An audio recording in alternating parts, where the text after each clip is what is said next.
Namaskaram. Welcome to the second episode of our series named From Taboo to Truth, where we explore different aspects of Indian mysticism and Sanatan Dharma. In the last episode, we learned about what is religion and what is Dharma and how are they different from each other. We also learned about how Sanatan Dharma is different from other religions, what is the purpose of Sanatan Dharma, and what Sanatan Dharma wishes to achieve.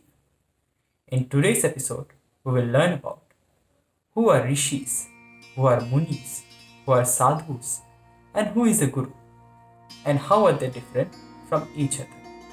So let's start.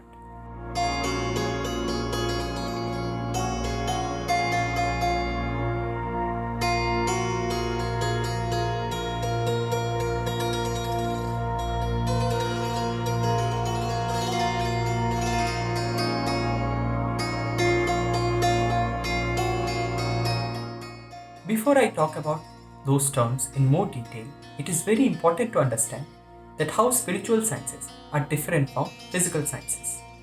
The physical sciences, which we all have studied in our schools and colleges, tries to explore the physical aspects of material life.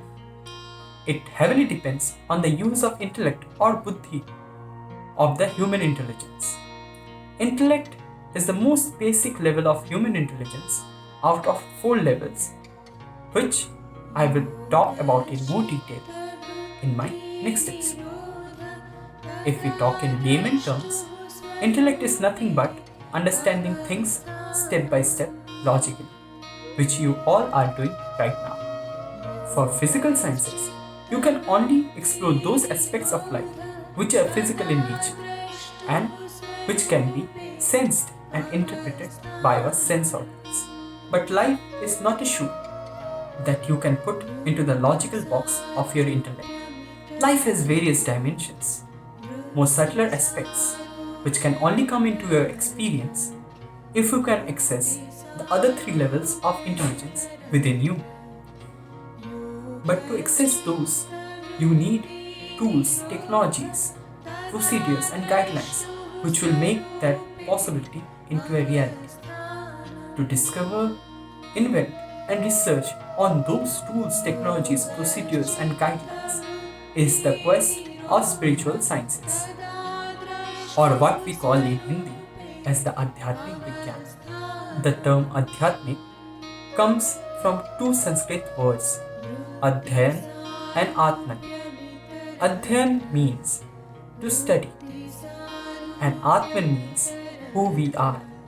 So, Adhyatmik means the study of who we are.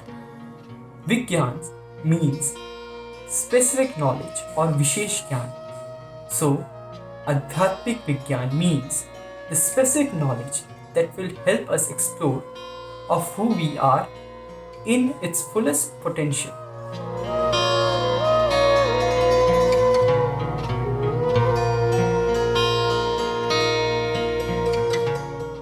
Now, since we have understood that how spiritual sciences are different from physical sciences, it is also to be understood that the tools, guidelines, methods, and technologies used in spiritual sciences will also be very different from physical sciences. Because spiritual sciences need the access of all the 4 levels of intelligence of human mind. Trying to understand those tools, guidelines, technologies with the basic level of human mind, which is known as the intellect or buddhi, is very childish and redundant way of looking at things. This is the area where we fail to transcend because we are trying to see something non-physical through our physical eyes, and instead of rectifying the faults in the methods of our exploration, we find solace in believing that it has no existence. Now, since you have understood the background, let's come to the term where we will understand who are rishis or sages, munis or seers, sadhus and gurus, and how are they different from each other. So that you can understand it more vividly, I will show you a clip of Sadhguru where he explores and expounds on each of these terms in more detail. Let's have a look. To be a teacher, you must know something, isn't it? To be a guru, you need not know anything.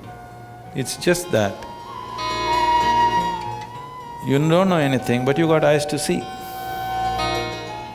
Whatever you want, you can look and speak. But to be a teacher, you have to know something. If you don't know anything, you can't make a teacher, isn't it? To be a guru, you don't need to know anything. Just a certain level of perception, that's all. You're not knowledgeable about anything. It's easy. Being a teacher is difficult because you will have to remember so many things.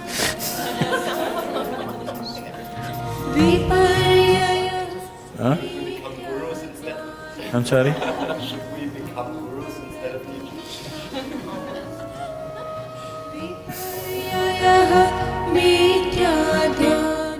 The thing is, you never try to become a guru. If people notice that you have a certain level of perception, people will recognize you as one. You never ever try to become one. I've done everything to shake off the guru thing, but you cannot because people will one way or the other recognize it, wherever you may be. Whether you're in India or otherwise, they may not call you, use the word guru, but nowhere in the world, if you found a human being whose perception is beyond yours, could you ignore him? People naturally gathered around them. Maybe they didn't use the word guru, they used something else. But always it happened, isn't it? Whichever part of the world. It is just that in other parts of the world, individual people popped up by themselves without a systemic support. In India, people popped up because there's a systemic support, more popped up. In other places, there is no systemic support, so out of their own thing, people popped up. When they popped up, they got chopped down usually because there's no systemic support to recognize them. But nobody went unrecognized. I'm sure they gathered a few people and somebody else came and battered them down, isn't it? So, it doesn't matter which part of the world it is. If people notice a certain dimension of perception, naturally he will be recognized as the one who perceives. Usually, in India we identify people as saints, sages and seers. Saints means they have attained to a certain level of pleasantness. They can bless people. In their presence, everybody feels pleasant, some well-being happens. But they don't teach anything, they only bless. Sages means they have some grasp. They have become pleasant, their energies have become pleasant, but they have also grasped some knowledge, particular dimensions of knowledge.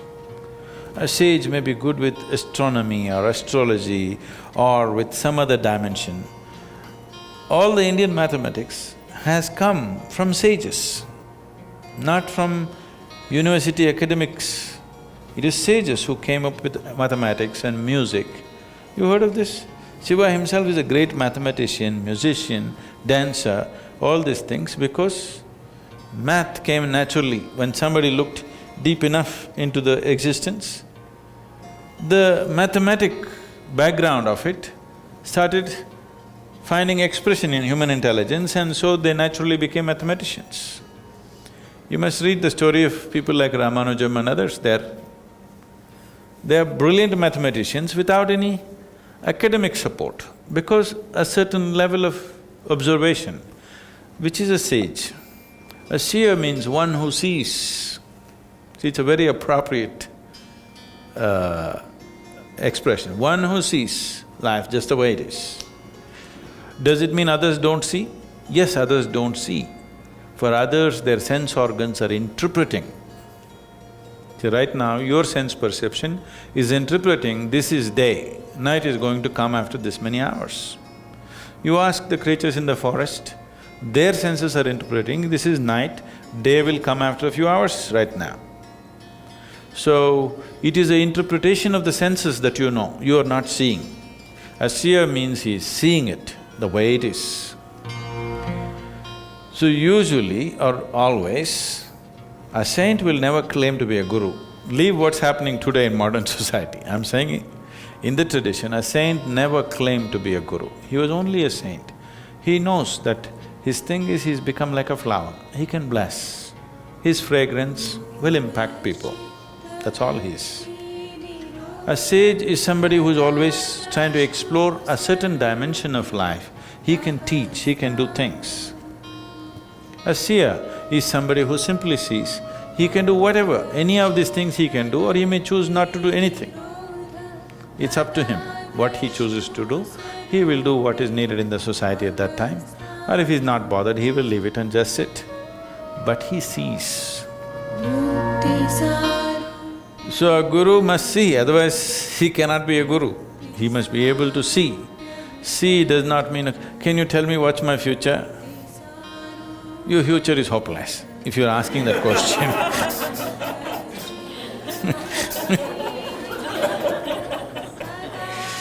If you're asking that question, it's a hopeless future because if your idea of your future being better is only a question of will I get the job, will I have money, will I pay my taxes, will I pay my bills, this is not a future. This is…